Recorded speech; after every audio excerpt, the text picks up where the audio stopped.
Welcome back to the City Current Radio Show. I'm your host, Jeremy Park. We're honored to bring you information that's extremely valuable and also obviously to help power the good. And so with that in mind, we have with us, he's the CEO of the Crone Law Firm, Alan Crone. Alan, how are you doing, sir? I'm doing great, Jeremy. Thank you. So you are definitely on the front lines on a lot of areas. We'll talk about that in a second in terms of really helping to make sure that our city is well represented. And you obviously are fielding a lot of questions with everything related to COVID-19. But let's start with a little background. Give us a little bit of an explanation for the Crone Law Firm. Well, Crone Law Firm, we represent employees, executives, and entrepreneurs in employment and business-related legal issues. And I also dabble a little bit in politics. I've worked for Mayor Strickland as his senior policy advisor and special counsel during his first term, and then he's asked me to do some things since then. So we're in downtown Memphis and really enjoying being downtown and working with the city and helping our clients. So talk about some of the different questions before versus now. I mean, obviously everything with the Paycheck Protection Program, the PPP, a lot of things that are becoming kind of acronyms and buzzwords, but talk about just some of the questions that you're getting now as opposed to what you were getting before. Well, I think before all of this hit, it was, kind of business as usual. People were looking at problems and looking down the road. We were doing a lot of helping folks grow their business and looking at the future. And after all of this hit, it becomes very basic, very survival basic, whether if you're an employee or a business. All right, how do I get through this? How do I survive this? And whether it's unemployment benefits for individuals and trying to help them figure out where they fall in that chain, or these, as you call the PPP loans, I think have been I think they've gotten a bad rap in certain circles. I think people really don't understand how to deploy them. And a lot of people just went out and got them and then really didn't analyze, okay, how am I going to use this? Because it's very, very narrow the way you can use those loans. Dive in a little deeper, because I think that's something that I've seen a lot of businesses basically set up a separate checking account to put that money into so that they can track it. To your point, there are a lot of stipulations, and I know some of the business owners, to your point, went out and got the money, and now we're just trying to figure out, okay, how do I actually use it, but use it within the confines of what it is so I don't get penalized. So share just some of the recommendations or the things that you're, when you're talking to your clients especially, what are some of the things that you're recommending related to the PPP? Number one, you've got to have you should really have a good relationship with your banker. And really engage your banker in conversations about how you're going to use the loan and be strategic about it. These guys, these women, they understand a lot better than most people how to deploy these loans because they've spent time with the Department of Treasury and the Small Business Administration talking about this, and they help design the program. So that's number one, is know your banker and get into a dialogue. The other is focus on words are important. PPP stands for Paycheck Protection Program. And so this program was designed really not to save the small business owner, but to save the employees of the small business. And so it's designed to ensure that you don't lay people off. So what that may mean is one of the strategies is not so much to save your business, but to save your team, keep your team intact. I know some businesses have that they're completely shut down from their main area of operation. And so they've used their employees. They've said, okay, look, we're a restaurant. We can't serve people food. This is particularly early in all of this. So what we're going to do through the month of April is we're going to clean the place up. We're going to work on our menu. We're going to work on our branding. And we're going to use you in that while we're paying you through this PPP loan. I know some businesses that kept the lights on and paid their people, but didn't do any operation, but wanted to use those 8 weeks to keep their team together and keep their team intact. I think the businesses that are having problems with it are the ones that are trying to use that money to pay their marketing budget or pay themselves or pay something out of the parameters of what you can use it for. 75% has to be used on payroll, and then the rest can be used for rent or utilities. And I'll tell you, we at the Crone Law Firm got a PPP loan. I did exactly what you said. The first thing I did is I talked to a buddy of mine who runs a not-for-profit. Those folks are used to taking government grant money and segregate it how it's used. And so go to school on them, because they can tell you the accounting hacks to be able to do that. Because a business person, you think cash is cash. I just put it in my account and I spend it. No, you got to account for it. So we have a special account. I'm only using it for payroll. Only using it for payroll. And it's been a godsend. I've kept my team together. I've got a great team of folks. And as lawyers, we've been very blessed in that we've been busy, but not as busy as we were before. So this has allowed me to keep my team together, and then freed up cash to do other things. What are you recommending to clients in terms of, for those that missed the first wave, staying on top of things and making sure that they're in the know, and then just trying to make sure that everyone, because I think those who were well equipped and had a good relationship with their banker, they were one of the first ones to get in and get that money. But then you have some who were on the fence or didn't have those relationships, and now we're trying to figure out that process. So what do you recommend to them for just making sure that they're kind of in the loop and in the know and can take advantage of kind of the next opportunity? Well, I think the first thing you want to look at is how many employees you had in February of 2020 and how many you have right now. And if you're not in a position to be at that level, then the PPP loan may not be for you. Now, having said that, the worst case scenario is you pay this money back at 1% over, I guess now it's 2 years. They can take it out to 4 years.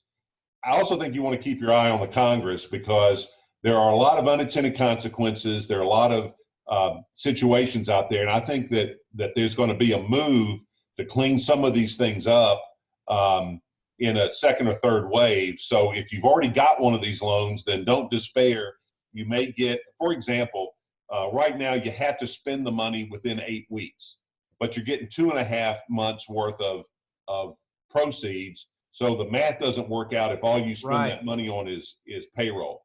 I'm hoping they may extend it to allow you to spend that extra half month on payroll. So, kind of keep your powder dry, and then compare that with the EDIL loan, which is the emergency disaster loan, economic injury disaster loan that the SBA has.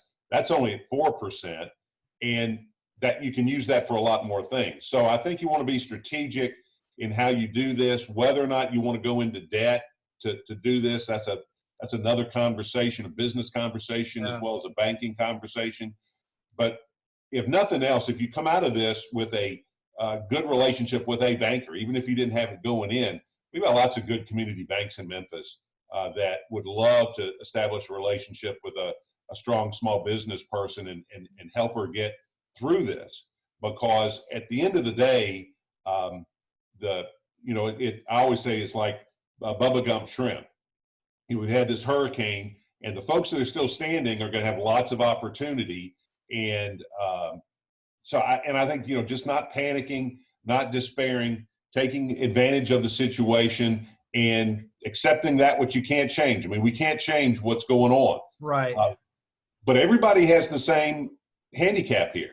Right. Well, and to your point, though, having a trusted advisor in those relationships really is critical, because just even as you alluded to, there's so many acronyms and so many different ways that it can be confusing. So just knowing where to go to get the right information and being in the know and being able to take advantage of that is extremely helpful to keep your business going in the right direction. And talk about on your end changes between FMLA and some of these other things that are rapidly changing as well as a part of COVID-19 and the coronavirus. Yeah, it's really interesting. People kind of forget that all the laws that were in place before this are still the law. Now, Congress put a paid leave, which is really an interesting, just for those of us who are in employment law, the concept of mandated paid sick leave has been knocking around for a long time, and now it's here. If your company is 500 or less, then and you're out for specific COVID-related things, then you're entitled to a certain amount of paid leave. But you also have to, so if you're more than 25 employees, then the Family Medical Leave Act applies. So again, it's a bunch of tools in your toolbox to get everybody through this. And everybody's focused on this first couple of months, which is understandable. But as this thing goes, for example, in October, you may have an employee who's out has the virus and is out for 2 weeks. Well, you can't forget that the paid leave requirement is in effect until the end of the year. And then if the virus is still with us, it may be extended. So you really want to make sure that if you've got more than 25 employees and you're not well-versed in how to apply the Family Medical Leave Act, then this is a good time to get a policy and to make sure you understand it, because there's so many different things coming at you from so many different angles. Just to kind of summarize it is if the employee himself or herself has the virus, if someone in their household has the virus, if their kids aren't going to school and you can't come to work because you got to take care of your kids, or if you're subject to a stay-at-home order or going forward, which might be more prevalent, a health department quarantine order, then this leave all kind of kicks in different amounts and different lengths. So that's where, again, it'd be good to have a relationship with a lawyer who can help you through all of that. Talk about, you mentioned it on the front end and I did as well, but you're a part of the Tennessee Big Four Economic Restart Task Force, obviously representing us and Mayor Strickland. And share a little bit of just kind of what that entails. And then let's talk about, as you kind of alluded to, we don't know the uncertainty around how long we're going to be going through this, when a vaccine, a cure is going to be found. There's a lot of uncertainty for all of us in terms of just walking through that. And so we'll talk about that too. But give us a little bit of background on the Restart Task Force. Well, I really have enjoyed doing it. It's been an honor to do it. And this sounds like I'm blowing smoke, but I'm not.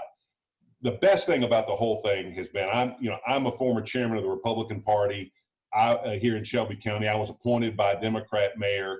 All these mayors are Democrats. The state administration's Republican, the legislature's Republican. All these folks have really worked well together. Here locally, the suburban mayors, the county mayor, the city of Memphis mayor, everybody really has thrown in to try to get this thing done in the best interest of Tennessee. And it really was a great way to share best practices. I am confident that our response in Memphis and Shelby County is better because we did that, just as folks in Knoxville and Davidson County, I think, would say the same thing. And then Governor Lee and his economic recovery group, headed by Commissioner Ezell, have done a really, really great job in communicating with all of us. We have a daily call with, I call it the group of six, which is the 6 counties that have a health department that are excluded from the governor's orders. And we really have tried, even though the timing may have been different based on what each community was experiencing locally, we really have tried to coordinate so that the regulations in Memphis on reopening a restaurant, for example, are very similar, if not identical, to the governor's, right. Knoxville. And so if you've got a restaurant in multiple locations, kind of one size fits all once you understand what the criteria, whether it's 25% or 50% or 75%, that sort of thing. So it's been a great experience. And then you're right. I think, really it's frustrating to hear people, and with all due respect, there are lots of people who think they understand this and compare it to the flu and say it's not as deadly, and deadly is one thing. And obviously you don't see anybody die from this. But look what it did to the meatpacking industry. That's the danger of this. And from the very, very beginning, is not so much that it's going to wipe us all out, but what happens if you don't control it. It would be devastating to me if 75% of my law firm couldn't come to work. And so that's really what we've got to guard against, is having whole segments of our workforce and our industry sidelined for 2, 3, 4 weeks. And plus, anybody who's had this in an extreme case will tell you it is no fun. It is a serious, serious disease when it really hits you. And unfortunately, you can be asymptomatic and recover, or you can die from this thing. That's what makes it so dangerous. Yeah.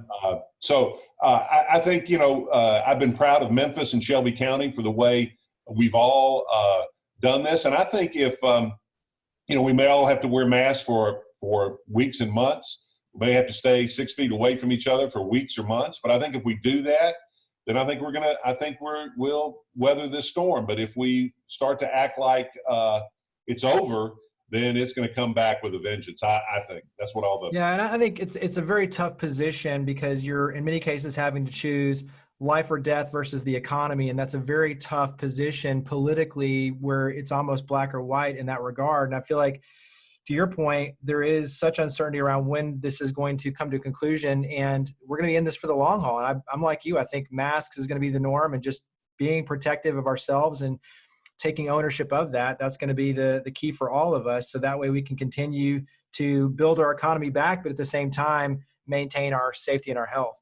Sure. Give us, as we wrap up, just one or two other things. I mean, obviously the washing of the hands, the masks, everything we're talking about, but when it comes to the business side and just coming out on the other side stronger, what's maybe one or two other tips for just looking at this from, everything that you're kind of seeing from the Economic Restart Task Force and just best practices and other businesses are doing? What's one other tip to just be stronger on the other side coming out of this? Communication. I think you've just got to communicate, whether you're a company and communicating to your employees and your customers. One thing, I was talking with a client of mine the other day who was doing all sorts of remedial efforts. And I said, well, what are you doing to let your customers know that you're doing this? He said, what do you mean? I said, well, your customers want to know that you're doing all of this. And you, if nothing else, you need to take credit for it. And the more you communicate, the safer everybody's going to feel coming into your location. And he's, well, yeah, you're right about that. And I said, well, I didn't make it up, but communication, I think, is key. And as an employment lawyer, I can tell you, going back 20 years, bad communication is at the end of the day is at the root of most of the problems that I see. You can call it discrimination or harassment, you can call it business judgment, whatever you want to call it. It's because somebody's not communicating with each other. Yeah. And so the more we can talk together, the more we can confront each other in a positive way, I think that's going to make us stronger. And hopefully that's one of the silver linings in this thing, is that it really is kind of forcing us to have conversations that we've put off. That's great advice. I agree 100%. Wrap up and tell everyone where they can go to learn more about the Crone Law Firm. Well, you can Google Crone Law Firm, and we're all over the internet. Our website is CroneLawFirmPLC.com. We'd love to talk to anybody. I've started a video series called Ask Alan, which you can literally ask me anything. I don't care what it is. You ask me and I'll answer it. I don't know if it's going to be the right answer or not, but we're having a lot of fun with it. We did our first one the other day. We're going to do one today. So watch for Ask Alan on social media near you, hopefully soon. Well, Alan Crone, the Crone Law Firm, thank you, sir, for all you do. Greatly appreciate you coming on the show. My pleasure. Thanks for having me.